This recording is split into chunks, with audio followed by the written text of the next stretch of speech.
Today we're here at Wells Cathedral in England and visiting with Toby Wright. Toby is one of the newest deans in the Anglican Church. I mean, it's certainly here in England.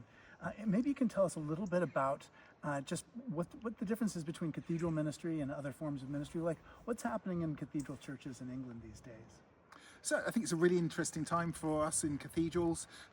We're seeing some good development of real ancient history in new, exciting ways. So I've come from a background in parochial ministry where I'd been for over 20 years, and that was very much my bread and butter.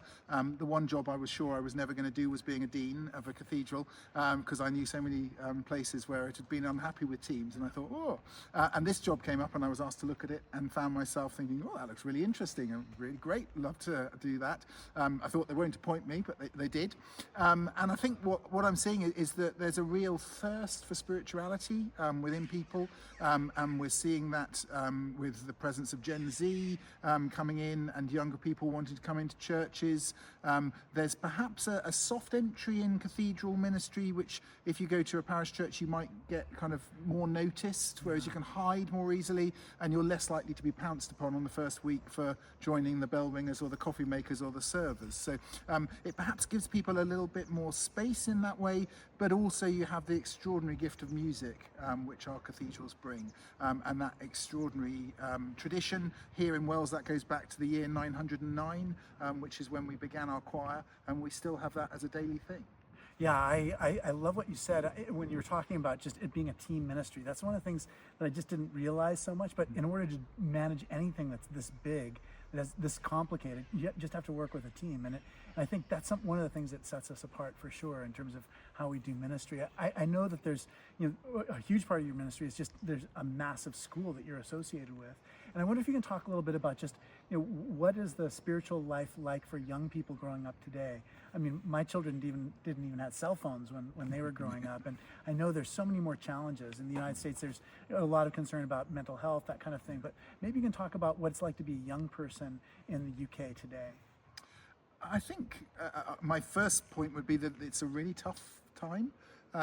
I think of the things that I got up to as a young person, and as you said, we didn't have cell phones in those days, and none of it was recorded. These days, as soon as anything happens, everyone pulls out their phones and records it.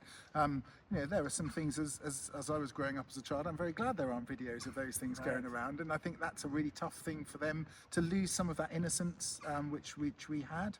And we know the mental health crisis is really serious. We know the impact of that is really grave. And I guess for us here at the cathedral, there's something about being a space of hope. And as I both encounter students who are currently at the school, but also we have quite a number who come back who want to get married here. Oh, right. They talk about the impact that this building and the spirituality of this place had upon their lives, which has stayed with them even though they've left a long time ago. So there's something, isn't there, about that kind of, it's what we might call the deposit of faith, of that trust, and that faith that these stones and the prayer which is offered in them can do something in young people's lives, even when they perhaps aren't aware of it at the time. Right, exactly. I love having choristers come back there in their 80s and 90s talking about what Grace Cathedral meant. Our biggest endowment came from a chorister. No one had kept track with him, and gave us an apartment building in Nevada that we sold, and has been a great reserve for our buildings. What a blessing. Oh, it's such a blessing, such a blessing. We need another gift like that now. Let's pray for that. No, really.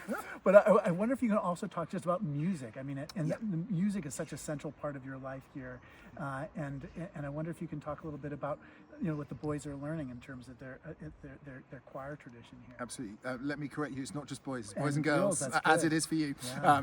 And our back row is men and women as well. Oh, so we're good, really proud of that. That's really great. great. And we were one of the earliest choirs to introduce girls here in the UK.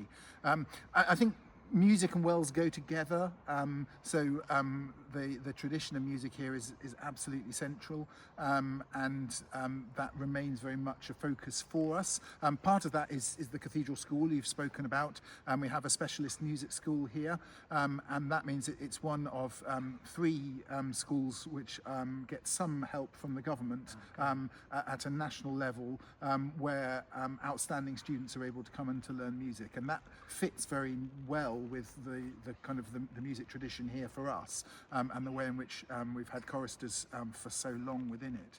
And there's something just remarkable about that musical tradition, isn't there? About the gift of music and the way that it takes people to another level and another depth of understanding of something other than themselves, and speaks to the beyond, and opens people's eyes up to something which is numinous, different, other, and regardless of whether they're people of faith or not, they seem blown away by it. So there's something so precious for us, I think, to hold on to in that space. Yeah, so true. And I talked to that about with our choir too.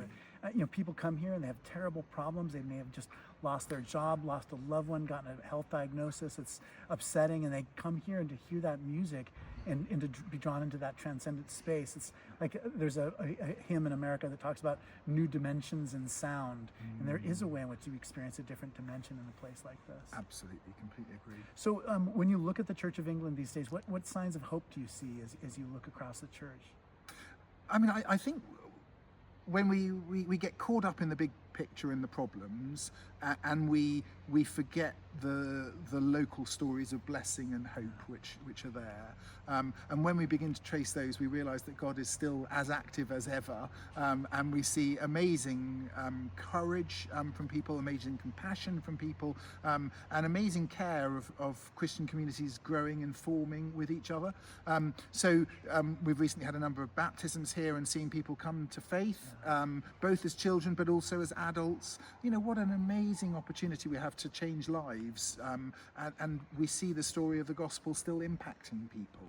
And I think so often people want to focus on the downsides and the decline and the negatives, and actually we have to choose hope as people of faith, and that Christ is still very much active and an agent of change in all of our lives, and that it's something so much bigger than just an hour or two on a Sunday morning. Yeah, so true.